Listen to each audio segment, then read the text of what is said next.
investments will be made up to 2035. And so I think those are the main things I wanted to cover with that.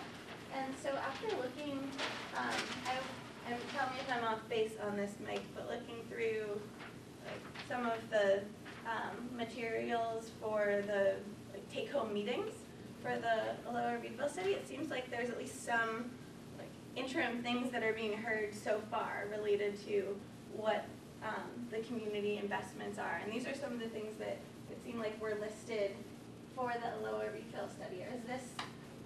Is this on base? Are these the type of investments that you want to be seeing for your community? And how can we better represent that as we're sitting around regional tables at the... Well, you could add the West Side Bypass. The West Side Bypass? As one of the takeaways for... To increase traffic flow. To increase traffic flow. What I'd like to see is a lot of the schools in the area, they don't have safe sidewalks, bike routes.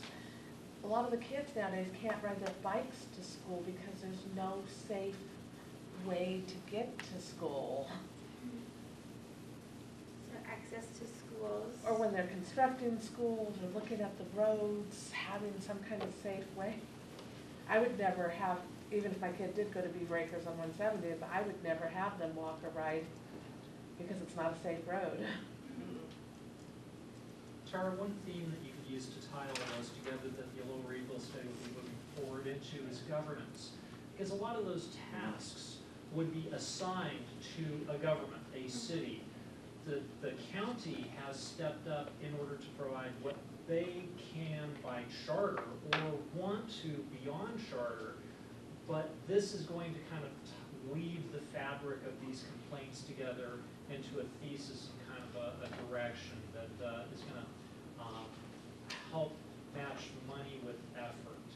So certainly that's a good representation of discussion points. And I really also want to echo Rex's point is that this community was promised and densified with the expectation that we were going to have a west side multimodal corridor, freeway. And that's become politically, it likely will not happen. On the other hand, what is going to be an easy tool for planners to do is just upzone without providing transit. Concurrent with the Lower Reedville study has been the TV highway study, and that's basically come to a close. The expectation has been set early on, and then in the conclusion of that is we get no additional freeway access. And as South Hillsborough urbanizes, we are taking a facility that the Washington County Sheriff's Office has said is currently operating at 140% of design capacity, and we have no pressure relief valve for this additional traffic. And one of my constituents here, Martin Graham, who works for Multnomah County, said just laughingly, and the solution is to put them all on the 57. That ain't going to work, and that high density bus capacity is not an effective solution for adding 12 to 36,000 new bodies just in this side. So anyway, I didn't want to sidetrack you, but those are just some of the bigger picture concepts that I want you to have as a takeaway here. Yeah, and that's very much what we're interested in hearing as we're advocating generally for some of these different takeaways at the regional level, hearing about whether or not those are important in each individual community as things you want to be advocating for. Just to tie into what Eric said, I'm Steve Lawrence.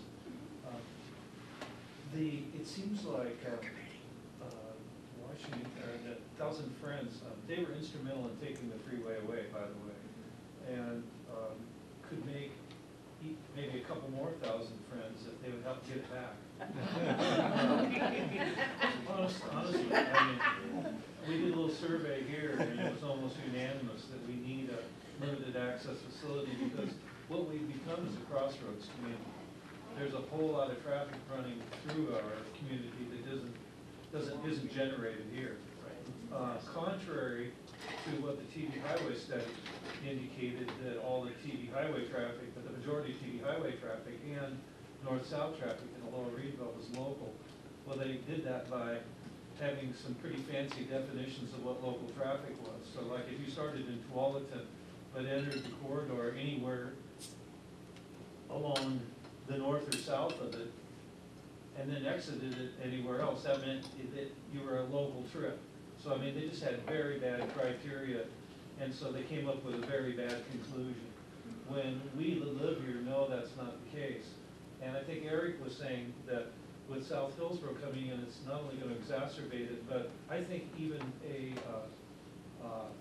a more telling lapse in Thousand Friends' planning policy comes more to the forefront, which is, you're not taking advantage of the fact that these new urban areas coming in and understanding what an opportunity it is to have a blank canvas to work with. And that the opportunity is there in not only in the South Hillsborough instance, but also there's the South Cooper Mountain and the West Bull Mountain are three almost contiguous urban growth boundary expansions that are occurring with just Cooper Mountain in between them.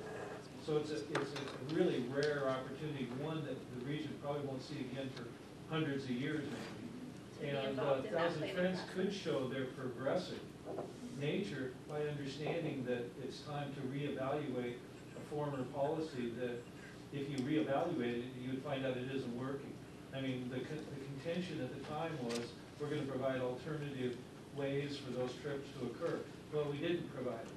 They're still here. All of those same trips that were scheduled to be on the freeway are now on my street and everybody else's street in here. They're finding local streets to use.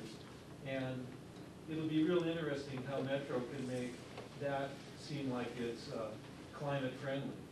And adding significant amounts of density on the edge is not gonna make it easier to Exactly. really reduce emissions and get people out of, not just having to drive for every trip, because it's very difficult for TriMet to expand service regardless of any promises they can make. It's really difficult to provide service for a new area, not to mention the existing areas they have, which they're having trouble with. Well, even TriMet can't go from Hillsborough a straight shot to Sherwood. Yeah, let's face it. Because it's What outside you need urban growth. is a limited access corridor to put another train in someday, hopefully. But in the meantime, you can put express buses there. I mean, everybody thinks of a freeway as a place to put cars. I-84 is an excellent example of a freeway corridor that functions as a great bicycle way, a great mass transit way, and also a great freight and auto way. So, I mean, let's face it, that used to be a series of creeks and lakes right there. They got filled in. I mean, let's call a spade a spade. We can do it out here and do a much better environmental job of doing that and provide those same uses, but Thousand Friends hasn't shown the leadership to help people understand that urban growth boundary amendments is a very unique opportunity to make the community whole again. I jump on that, and I'm gonna give you a challenge. And the challenge is this, it's BTU per passenger lane mile. They wanna talk about the climate smart community challenge. My response is this, is that when you calculate the British thermal units, which is the, I mean, we got any science nerds in here, what is it, the amount of energy that is required to raise 1 kilogram of water, 1 degree? Water, 1 degree. Is it a gallon, is it a kilogram of water, is it a gallon of water? Well, it's energy. Yeah, we know what it is, go on. Light rail is one of the most, in order to burn coal in Boardman, Oregon, and then put that through a wire, and then turn that back into electricity and heat and energy in a light rail, it's better by bus. On the other hand, when I look at BTU emissions for my own car, it's less than the max. And when we have bus service being cannibalized by TriMet in order to supposedly reduce, my point is that light rail is not green. And the entire system is set up in order to create overlays of taxing districts and density around light rail, which perpetuates this myth. And that it's much more efficient to do buses. If we were to cannibalize light rail, we'd have a lot more bus service, and I think that would achieve the end result. And so I asked Thousand Friends of Oregon to consider a BTU metric, light rail versus bus, in terms of its analytics of UGB expansion and density. And I plead with you for this because CPO 6's voice is going to grow much larger. As you well know, the south end of CPO 6, where I live, Cooper Mountain had a 546-acre expansion of UGB.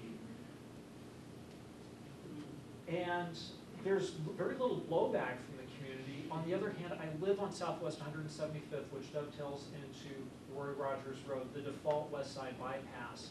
And when I've sat on, you know, the board that, or the design review committee for the Vernon Winkleman, of the Winkleman Park at the top of Cooper Mountain, they said this is going to be a type 2 land use application, which means we're not going to do a big type 3 because we don't want to put in a left turn lane, and because the traffic's just not that bad. But about a month and a half ago, this facility outside the UGB that wasn't impacted all of a sudden had body parts. The Oregonian reported that I've got a piston in my driveway from this driver who, in a motorcycle, impacted a truck. And my closing comment, because I took way too much time, is that what has happened is that there has been this myth, this parable that outside UGB there's no traffic. And traffic does not contain within the UGB. Doesn't recognize the UGB. It flaunts it, and that we had half-mile backups outside the UGB, and in one of the lowest parts of Washington, lowest density parts of Washington County, the county itself spent $4.25 million to realign 175th and Shoals Ferry Road to handle traffic outside the UGB. And that just because you contain it on paper doesn't mean that it's contained out in the real world. Metro doesn't even count areas outside, or it didn't, or maybe they're doing it now, because I've had a long-running feud with them about counting. Because their Metro model, the model that all the jurisdictions are required to use, is inaccurate, or has been in the past, because they refuse to acknowledge the phenomena that Eric just described, the traffic outside the UGB. For traffic estimates? Yeah, well, they just don't, they won't. It's just one of the ways that the Metro model is flawed. But it's all flawed, somehow it works out where, you know, it backs the political things that it wants to back, and it doesn't realize the real world that's out there. And it's not good. Rex? So you're worried about air pollution and so forth, and now in the United States, I don't agree with natural gas drilling and using the fracking method and all that stuff. But now we're talking about exporting it, where we could actually use natural gas as a motor fuel. It doesn't liquefy, but you can compress it. So I think rather than just sticking with the model right now where the state just wants to put in little plug-in things everywhere for electric cars, we could actually convert, you know, the standard engine. But the problem is that the fueling stations aren't here. Washington County has one, which is up north or off of Alderwood Road or something like that. But you have to be a commercial, you have to buy in commercial quantities in order to use it. So one of the things I would, you know, if you want to push the legislatures, you know, at least get them studying compressed natural gas as a motor fuel. And you could actually fuel it at your house, but the compressor costs you $2,000. That's after you convert your vehicle. And one thing we're advocating for through this process and looking at the many different strategies they can use to reduce pollution from transportation is that it's not just technological fixes. It's not just switching to a lot of electric cars or switching the fleet over or changing how traffic is managed, but there are a lot of community design solutions that can help get us there that are maybe less expensive and that will not be as intensive to implement. And so we recognize it's not just about switching to electric cars. That could get us part of the way there and meeting that goal, but it'll probably increase congestion if it's becoming cheaper to drive. You mean make walkable communities? Well, Which is a But priority. the problem with that is that's great in theory, but it doesn't match the real world. When you have people outside the urban growth boundary, every farm family has a couple vehicles, and they're usually large trucks, so they're not driving Priuses. The problem that Eric brings up, anywhere they need to go, they have to get in their personal vehicle and drive, because there's no buses, there's no max. And if you want to keep farms and farm families going, that component is gonna be there. Right. And so this is focused more yeah. on the I understand urban- that too, but then again, how do you get to the walkable communities? We don't have sidewalks that are completely built. I'm on Hermdack, the urban road district for this area.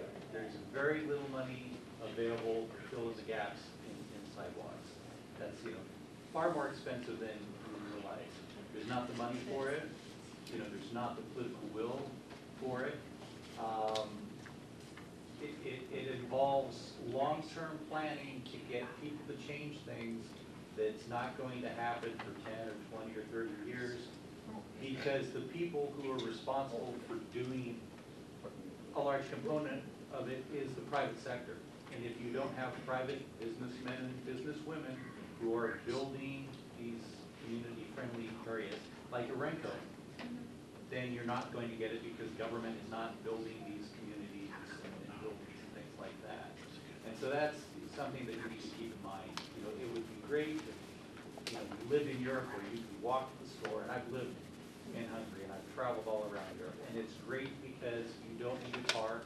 You can take intercity, transport, but we don't have that, and we never will. And we don't have the type of cities that Europe does, which is a great model to a degree, and it works in Orenco in new areas, but if you don't get private industries to do that, it's not gonna happen.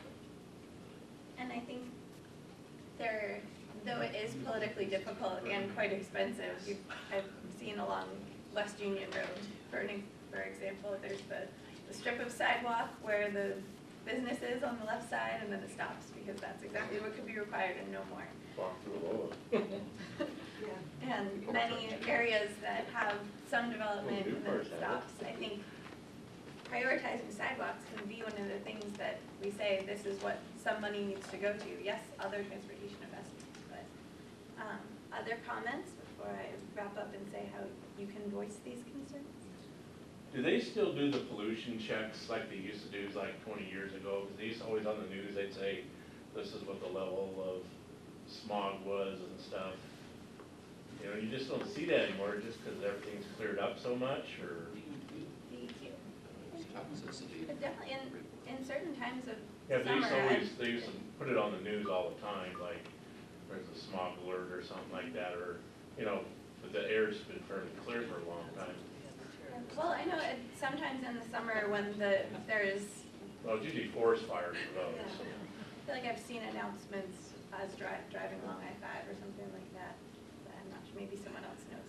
I've seen, in the wintertime you see announcements. Wintertime's the worst because of the, Condensed air. and the wood smoke. Yeah. Thousand Friends missed a great opportunity to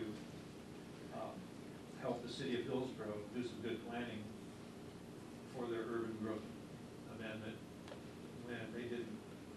We advocated that they look at some other sites besides just South Hillsborough. I mean, they never really looked at any alternative sites. We advocated that they ought to look in the corridor that ODOT had made a commitment to improve.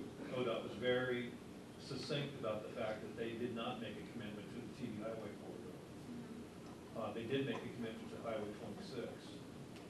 We, as a community, advocated for 14 years during the South Hillsborough process that they ought to look at some alternative sites along Highway 26, which would not only put it into the traffic grid, but would also put it across the street from the jobs, so people could actually walk to work. I mean, there's a lot of areas. North Bethany is closer to the Silicon Corridor than South Hillsborough is. There's only 2 streets, both of which are only 2-lane roads for portions of them between South Hillsborough and the jobs. And Thousand Friends just kind of blew that off, and they didn't get about very much credibility, at least with people in the know in Aloha, because they just said they bought off on this one over here. In the urban and rural reserves or in the UGB expansion? In the UGB expansion.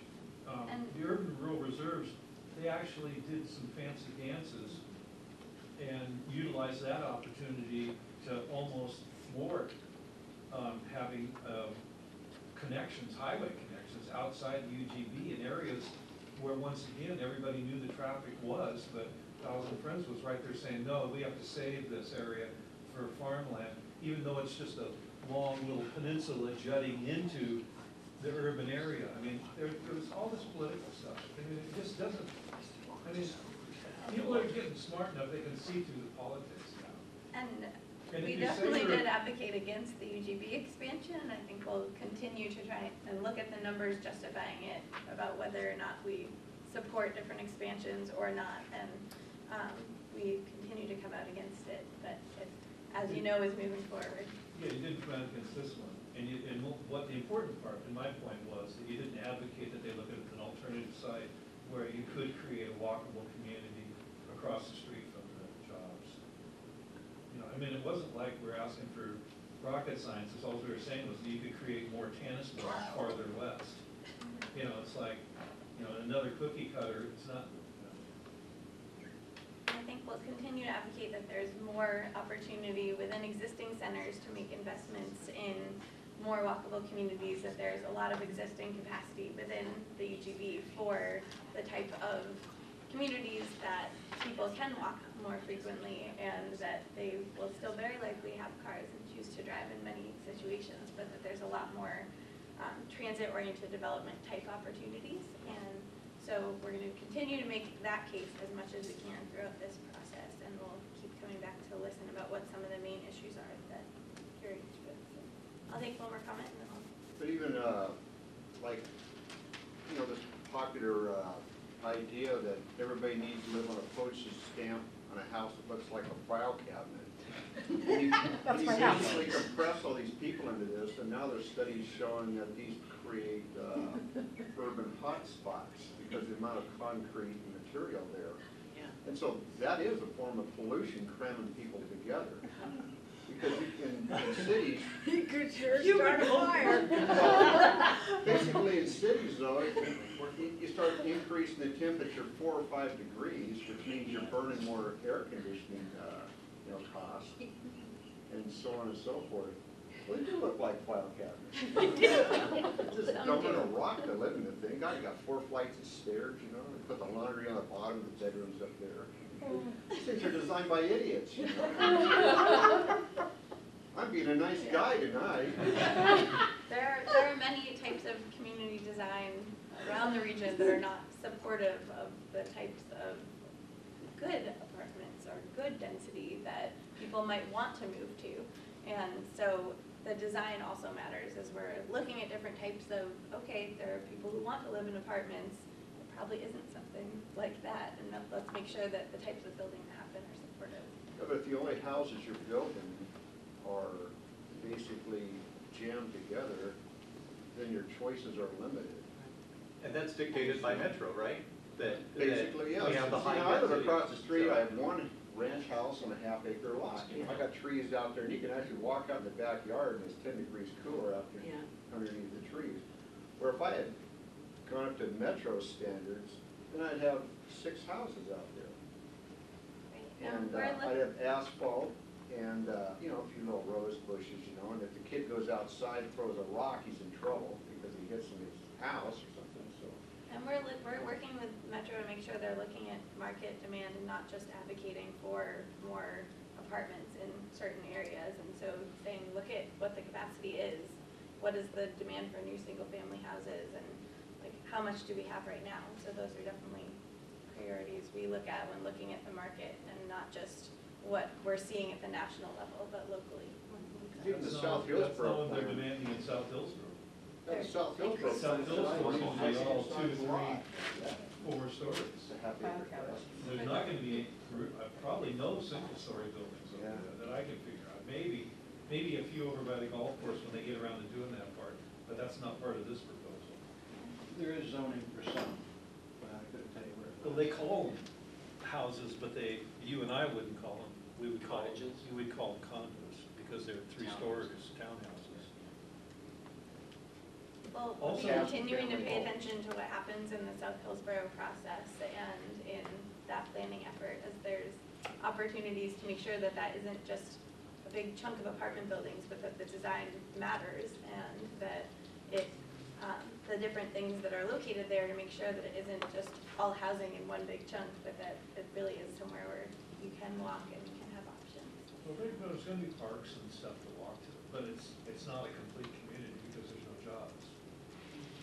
So jobs is definitely an issue that I know has come up a lot in most communities, and that access to employment is something that is a priority across the region. And so just in terms of where to take this information about the type of community design investments that you want to be seeing here and the type of transportation choices, where we're at in the regional process of climate smart communities right now is essentially Metro's been having their advisory committees come up with prioritizing what are the different types of investments that your constituencies want to make it into the scenarios that we're putting together. And so your advisory committee members at Metro need to be hearing from you about what types of things you hope to see. Who are they? I will get through those right now. So the different advisory committees at Metro are essentially MPAC, the Metro Policy Advisory Committee, which Chair Dyke and Bob Terry share that role. And the Metro Technical Advisory Committee, which is kind of the behind-the-scenes type group, and I can email out the list of who is on that, but there's essentially many different Washington County representatives on behalf of different constituencies, like community design, and there's a citizen rep that actually says vacant on here, so I'm not sure if you Bruce know. Bartlett. Bartlett, okay. Well, he's the CCI representative. Okay. Good to know. And so these members of these different advisory committees do need to be hearing from you as CPO members, as with Catherine Harrington, the Metro Councilor for this area, about what the different priorities are. Her district got changed, it moved north from here. We have the, Mayor Dirksen, they. From TV Highway South.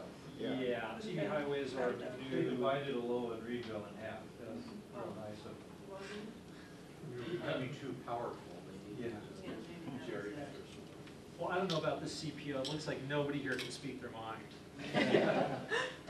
And so it is important to make sure those that are representing you in this broader process, which will inform future transportation investments, are hearing these type of things, that transit investments, specifically bus service, is of concern and something that is needed, that sidewalk connections, especially to schools, is something that matters, and that thinking really hard about when UGB expansions happen and where will really impact the amount of driving in your part of the community. Those are three main takeaways that I've heard anyway, that the advisory committee members should really be hearing to make sure that they're representing that, as well as an opt-in survey that'll come out this fall. as Metro well will as the release freeway, that. don't forget the freeway. And you We can, did bring that up. and yes, See, and the you freeway. forgot already, didn't you? I have it written Now, down here. just think north-south access, that's the key. I mean, for transit, for freight, for mass transit, for everything. Because Steve, we don't have it. It's an 8-lane bicycle north-south Yeah. corridor with limited additional motor vehicle traffic. That's how it gets done. Just let HBO. No, we just need north-south access. So that is what I will take back as I'm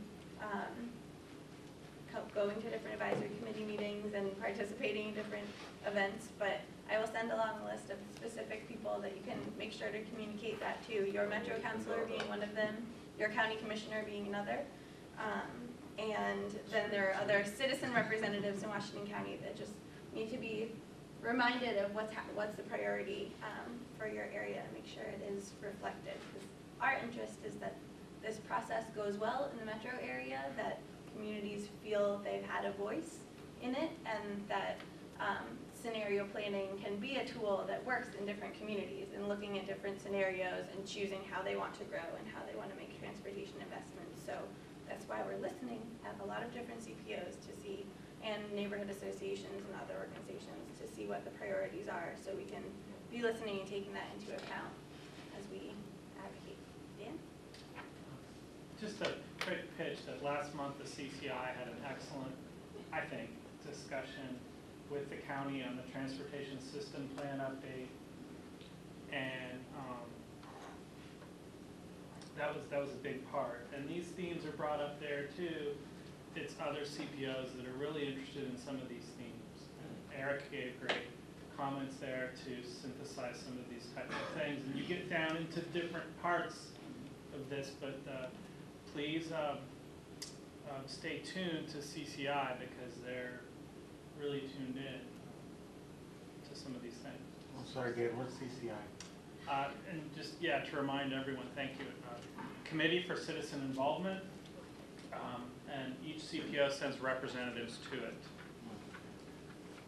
Do you put in the newsletter,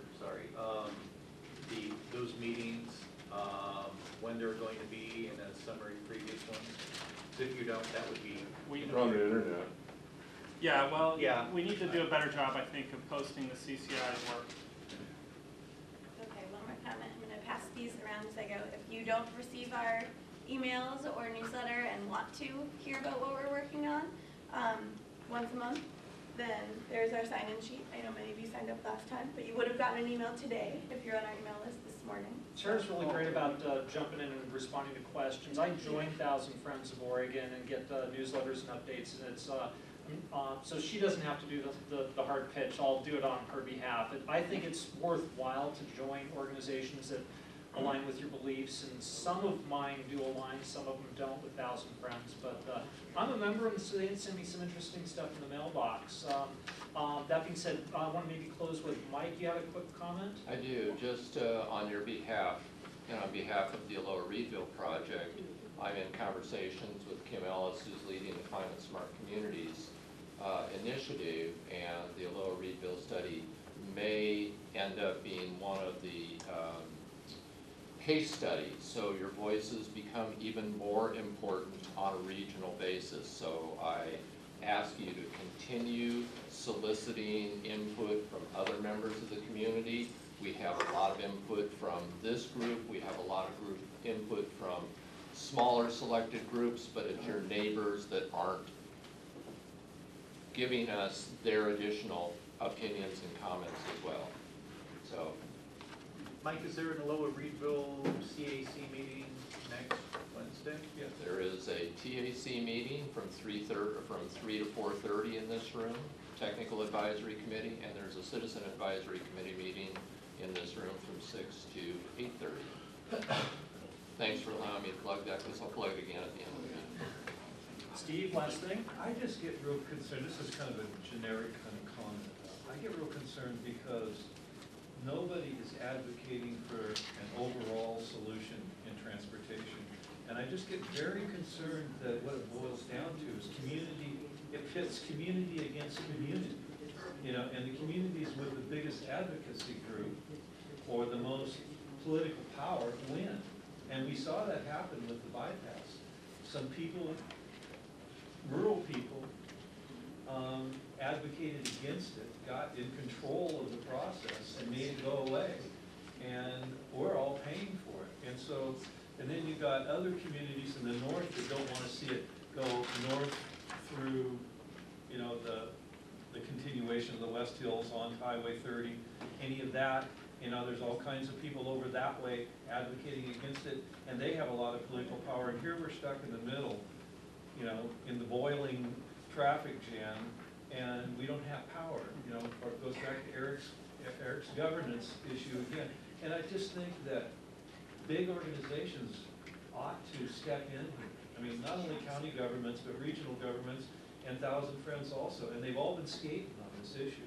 They just let the more powerful neighborhoods control the situation instead of seeing the opportunity to be fair to everybody and to provide a system that will serve everybody. I mean, we all have to give. We're all in it. I guess my final sentence is, we're all in this thing together. Don't make us fight with each other about who wins and who loses. with that being, those are great closing words. How about some applause for Tara? What I just passed around were two of our handouts that we have. One is just some background on our general initiative. The other is called Land Use Is, and it's just our work to make land use planning sound a little less wonky and complicated and relate to people a little more on the general level. So feel free to take those, and I'll leave some. I'll hang out for a few minutes, but I gotta get a zip car back by 9:30. We are not done with you. All right. We have CPO 6 truth serum. We have a bottle of land use wine. And then here's a paper bag so you may drink it in the parking lot. And then our director of gifts has also brought, oh, thank you. We're gonna, we have some CPO 6 roses for you as well. So you get wine and roses. Thank you. So, Treated like royalty. yeah. I'll, like I said, I'll hang out for a few minutes and listen a little more. Thank you all very much for being so honest and telling me what all the real issues are. I will. Well, we want to hear a nasty, drunk, wild voice message from Mary Kyle McCurdy. Just trash talking this group. Hey, those guys! That being said, what I'd like to do is turn this over to Janelle and Sandy, and they're going to give us an existing condition report on Butternut Creek. And before we pivot over to you guys, Tara, thanks again. I really appreciate you coming out. Janelle, Sandy, take it away. Okay, I'm going to start out in speaking. Janelle's going to operate this, and we're going to show you some pictures that we have spent a lot of time taking of Butternut Creek from, well, I'll read this little note and I'll show you where it goes. I'm going to say good evening. Tonight, Janelle Josephson and myself are going to present a PowerPoint display of Butternut Creek's current conditions to help raise awareness of possible flooding during the rainy season that has previously been discussed here at CPO 6. We have put this program together because we feel that pictures are worth 1,000 words. We are not here to argue about any of this. We are just trying to find solutions to live with nature in harmony without flooding our homes in the winter, rains, and occasional snow runoffs. We are hoping this will help educate our community of this silent danger and that we need to keep flooding from happening as much as possible. We have talked to multiple agencies regarding wildlife, drainage, upkeep, and emergency help if needed. When we started this in November of last year, we got a lot of confusing information. But after months of phone calls and emails, we have recently gotten some answers to clarify some of our concerns and questions. We still have a ways to go and not much time before the rains start again. Our goal when we started was to educate citizens of the flooding danger, have the silt buildup in the culverts checked and cleaned if needed, and the removal of weeds, debris, and blockages in the creek channels. These that we're going to show you are existing conditions of the creek from Bainey and Kaufman to 207th and Parker Court, which includes many different scenarios of water flow areas and wildlife in a now highly populated area. We'll answer questions after the presentation. So here we go. Hopefully it works.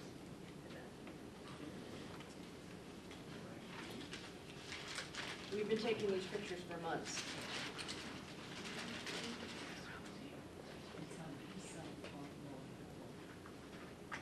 What time of the year was this? We started taking May. These are in May. Some of these are in May, some of them are earlier. This is a side residence of a property that is close to my house, and this is a 90-degree angle at this creek, right in here. If I can point to show you, right in the back here, the water comes down and goes like this at a 90-degree angle. And when they built the subdivision behind me, they put a drainage coming in, which comes in at the very end. So what this does is it makes a real big swirling motion right there. And there's a power pole up here in the corner that we've had to call people out to get fixed many different times because the water keeps eating away, and it was eating away at that house there. And we've tried to figure out all kinds of ways to stop that. And one of the things that we did get that has helped it is back in the years when I was dealing with this a long time ago, and then I shut up because I got kicked out of people's houses. I got in with the county, and they decided to put a bypass coming down our street from up above me, and it connects into another picture which you will see, which relieves some of the pressure at that corner. But it's still not all gone when we get high water. Okay, next. And basically, Kinman Road is the high ground that It is. separates Butternut Creek to the south and a couple other creek systems to the north. Correct. Okay, now, which one are we at now? Side yard, showing tree growing in the. Oh, this is the one across the street from the one you just saw. If you're going across here, the street goes across here, I think this is it. Yes, is that where that one is? Big old culvert with that, Growing in the stream. Yeah. Oh, that is the one, no, that's still at the 90-degree angle. That's the tree that was planted in there, one of the trees that were planted in the channel. This one is right in front of this 90-degree angle, where it's coming down like this and coming in like this, and that tree is right there. Is there a pipe? Yep, that's the pipe. Is that tree in the way of the stream flow? Yes, it is. Can we take that out? Uh, This is the Lindbergh weed. We've been told that, no, we can't take it out, because it's in the stream bed. But however, the neighbors that live right there trimmed it back quite a ways, but now it's already flowered over again. And when the rains come, the water can get, in 20 minutes, with backups, it will come over the curbs and be in the street, and it will flood over on Oak Street. And it will flood next to us. There's a house next to me, the one that's on this side of this, is on a concrete slab, and they have the creek on two sides of them. And it's flooded 4 times in the At past. this slide, here's this No. slide, here's this house. The This slab. is that the slab house or is Yeah. And it's interesting, this is, No, this this is the house headwaters. that, this is the house that the 90-degree angle was trying to undermine. This is the headwaters of Butternut Creek too. I mean, this Oh, isn't, yeah. this isn't very far along it. Oh, No, because up above me is where you're going up to Cooper Mountain, and where you have, That part where there's a, it was. there's a big retention pond up there on Baney. And then as I went around with a person from Clean Water before, which I didn't even know about, up on the mountain, as they have developed the mountain, Cooper Mountain, there are many other retention ponds that are coming down into us. Plus, across 170th, that direction from me, Burntwood West, when all that was built up there, all that water is coming down too, all into this area. And as you'll see, there's some more pictures here we got. Okay, next one. This is where we're pretty sure that someone came out, not any of the homeowners, after I called on one of the floods when it was really high, and they pulled all of this stuff out of the creek. This is the debris that comes down to us all the time. And this is a box culvert here, and this stuff gets right against that center post of that box culvert. And when the water pressure comes down there, you can't get it out of there. And so this is when I was trying to call the fire department to find out who you get in emergencies, to find out how that you take care of that. And the fireman came out there, and he called somebody, and they came out the next day, and they pulled it all out of there, but they just put it on the top of the culvert. So what happens when you have another big rain? It's gonna be right back in there again. I wonder, have you So- ever figured out how much drop there is between this area and? I have a study that was done way back a long time ago, when we put in for a grant, and it's in a box in a cupboard of mine. Between there and like, say, 209, if they were in growth boundary, I'd be interested to know just how much. It's not a whole lot of Yeah, drop. there's not. There's not a lot of drop. Well, Silver Mountain there is. Well, up yeah, Cooper Mountain, but once when you hit get down into ground, the flat area, there the isn't. Flatlands where this is. Like a driftway. Well, So- Oh, yeah, we before, got really, Yeah. across the street. So this right in here, It slides, it's right away. finally what happened is the neighborhood cleaned it out of there, because nobody would come and get it, and it was just sitting there causing danger. So we took it out. This is on Sugar Plum Lane right here where I live. I'm just a couple houses down from that. I'm just wondering about that drop in it, because when South Hillsborough happens and they start pushing all that. That is one of the things we've been concerned about too, is anybody taking all of this They know. into consideration, because as you see, when you get to the part where you're got all this down there, and you got the beaver dams in there, and you got these blockages and everything else, and this water's trying to go, it starts backing up. And Well, even if it just raised it a couple inches on the west side of 209, it would impact that area. it's going to impact this area very much. And then we have discovered in our roaming around, lots of beaver dams, lots of blockages, all kinds of foliage. We've been told different things about how you can take it out and how you can't. One of the problems that I heard was we take out all of the vegetation and stuff that's in there and get it out of there, but it's the responsibility of everyone along the channel, which that's what people don't know. We have so many new people in this area, and this is so overgrown that most of these people don't even know it's here. Well, where is that culvert? That's not Farmington Road, is it? No, Sugar No, Plum this Lane. one is mine, Sugar Plum Lane, right by my house. This is the box culvert. South This of is, Farmington. this is on the, no, this isn't the Farmington. No, south of Farmington. Do you have some photos at Farmington? Yeah, we do have some. And then, see this is right here is what things block up against, right Right. there. Yeah. And when you come out and look at it right now, it doesn't look too bad. Water level's low. Yeah, the water level's low, it's got all the vegetation growing in there, it doesn't really look too bad. I was also told just recently by some gentleman that came out from the county and from Clean Water that you can't remove the dirt without a permit, but you can remove the invasive vegetation and stuff. But it's up to each homeowner, which before, a long time ago, county helped us keep it cleaned out. But now, it's supposed to be clean water, because there's a lot of people on there that can't do it themselves. There's a lot of older people in there now, including yours truly.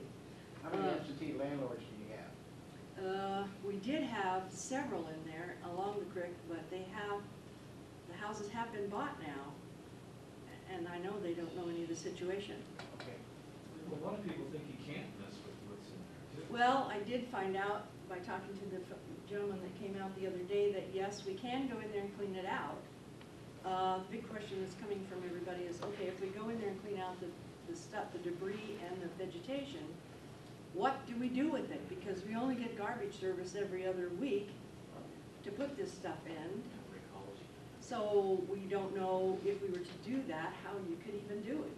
I mean, I think Clean Water Service would help. Give them a dump, have them give you a dumpster. I have been talking to Clean Water Service, but I haven't really gotten back any positive answers on anything yet. But one of the guys did tell me is that you can't take the dirt out without a permit. But then he tells me that they aren't gonna take the silt that's in the culverts out because it doesn't look like it needs it, because the water coming down will take it on off. Okay, but to me, that doesn't make sense for one reason. If it keeps on going down, the creek bottom's gonna raise, and then it's gonna flood quicker. So, yeah, they can't dredge it, but they could take the silt that's in the culverts out. But they're saying it has to, the water needs to do it. So I don't understand that part, but anyway, that's what I was just told. But there's no change in elevation, it's like what Steve was saying. That's right. There's no drop to wash, that's gonna create flow to flush the silt out. Right, Plus, the reason the silt is there is because it came from upstream. Yes. So even if the water pushes out the silt, more is gonna come from upstream. okay, than downstream. this one, is this a new one now? Yeah. Okay, this one also is where there's a side, is this where that one, this is the side yard of a house on Oak Street and behind south of Sugar Plum Lane. And the vegetation is so overgrown here that from the street, you can't even tell that anything's there. And I know the people that are in this house are older, and that they can't get in there and clean it out. Is it overgrown with blackberries too? Blackberries, all kinds of things. Plus, even the one that was on the street covered across from me has a tree right in front of the culvert where it is coming down the street and in this way. There's another one of those trees that got planted there. Slow the flow of water. No, they told me that it was for the fish and the wildlife that's in the stream for shade. However, somebody that just came out and talked to me said what should have happened is that we should have conferred with the homeowners and put the trees on the homeowner's property where the shade could be over the stream It's not to keep in the coolness for whatever, but not in it. Oh my God. Debris down. This is debris. Damn creek. Pardon me? What? He had his hand up and I was wondering what his question Oh, was. It's okay. oh, okay. You answered some of them. Oh, okay. The debris, this is debris damming the creek out north on the southwest side of Oak at 176. You can see all the stuff that's in there that's blocking things. This is the storm drain here in the same area on Oak that we took on an 85-degree day. You still got water. Still got water around there. That's in the street? Oh, yeah. Yes, in the street. That's This- Is it the street because the creek's high? Yeah, yeah. Standing water. And when you have water, and when we have rain and stuff like that, that's what it looks like. That was a dry day, what you saying? Oh, yeah. Yeah, that day was dry when we took that picture. How could there still be water? And this is right behind where you saw that grate. This is where some new people moved into the house on Oak Street, and they thought they were gonna clean this up, and it was massive, and they put it right there. In the creek? No, it's Next right on to top of the culvert kind of again, right there, next to the creek. And now it's so overgrown, if you go look at it right now, you can't even see it. But when water comes through there, it's gonna pick it up in a way it's gonna go. Then- Somebody else's. This is an area where we saw a beaver, and we did call about it, and we're told that the beaver problem was up to the homeowners. Was it beaver or nutria? No, it was beaver, he was chewing on a tree over here. And the signs are still there, but some kids did go in and take out his dam, and so he moved on. There used to be a lot more nutria than beaver. There's still plenty of them, Yeah, plenty they of them. destroyed the bank. Yes. And here is, this is another culvert that's right down on Wright Street and 176th. And this one has another post right there in the middle of it. You know, that's a box culvert again. And it catches whatever we don't catch and makes more stoppage and dam up. Here's more of the creek showing things in here. Not the same general area. This is the sidewalk that down at the end where this pole is where that, you just saw. And then it has the sidewalk here, and then the other part is where it goes across the street. Is that still on the south side of Farmington? Yes. Okay. This is another box culvert on the south side of Wright Street near 176th. And this is how this culvert looks. And it's got another blockage point right there. And this one is at a 45-degree angle. The one you saw before, it goes at a 45-degree angle across the street. And this one was this is overgrown vegetation surrounding the stream at 176th and Wright. Again, this was by some people's that I know there's house, so that you could go in and look at it. We've Yeah, got and- more on this fence. And then, well, yeah, right next to see, this is a house in there that hasn't done anything to this. And this is, Some years ago, they went in and cleaned out all that stuff. 4 times I've cleaned that thing, 4 times. And then north of Farmington, all those people went in, I forget, 15 years ago or something, remember that? They had a big Right. clean out day, and they cleaned the whole darn thing. Right. But it hasn't been cleaned Yeah. for a Since- long time. You need to get solved. Well, the problem, before you can get solved or you can get volunteers or anything, we gotta know all the exact rules, what we can and can't do, how to get rid of the debris, all those kind of questions that we don't have answers to. We No, don't they do even that. know the people who are along, all the new people that are along there, we've asked for mailing lists, we haven't gotten those yet. We don't have any of this information, so we can't do anything. You gotta do it all in the middle of the summer, too. Yeah, and we're running out of time. This right here is a neighbor on Wright Street. You see the fenced one over here, the whole bank has caved away. The fence is just hanging out over the creek. And the lady there has dogs, and she can't run them in her backyard anymore because the nudries come out of there and attack the dogs. So, So, Nature and neighborhoods. so this is what's happening there. Okay, here's Straight a down, go. look at the side. This is some more straight down, looking at the debris and the growth of the foliage that's in there. This is the swale. Oh, this is the swale that's above me, up on the other side of 170th that drains down into our area also. See this little hole right here? This is, yeah, it's a beautiful looking place, but it all comes down to us too. So we're getting it from all angles. This one was standing stagnant water at Southwest 172nd and Ivy Glen. This is a skeeter breeder, really bad, right here. This is one of them. One of them, yes. Just one of them. Here's another view of it. And here's the sidewalk along in here that has, the sidewalk, you can't see it really good in this picture, but the sidewalk's breaking away and deteriorating. Like, is it sinking? Yes. Oh, wow. Now, this one is another open area that, this one did have a beaver dam in there, you can't see it really good. These houses back in here put fences up, new fences, I guess, and have, anyway, and down in our area, we think, pieces of these fences, sections, down in our area that we pulled out from in front of the culvert, plus railroad ties, plus tires, plus all kinds of things come down there. These guys are above you? Huh? These These are guys are above- above us. This is another picture of the, then here, and you can see the fences. How long is this drainage? How many miles are we talking? Well, you're talking from Cooper Mountain all the way to the Tualatin. Okay, right. But We didn't go all the way to the We haven't even Tualatin. gotten to Farmington Road yet. No, we We haven't. haven't even got to Farmington Road, but you're seeing all of this. How's our time going out? Well, we gotta hurry up, we're trying. So anyway, this is to show you some more of the foliage that's in the creek bed, more. This is Benny. This is Bainey and Kaufman where they have the retention pond up there. That, it was good when it first started, but now it's kind of getting a little bit overgrown too. It needs a little help in there. This one is the drainage area adjusted to the culvert. Whoops, right there is another culvert. We're going just through here kind of fast. So you were heading south there. Yeah, we were coming from my area down here to Janelle's area, which is another interesting thing when you get down there. Storm drain. This is another storm drain here.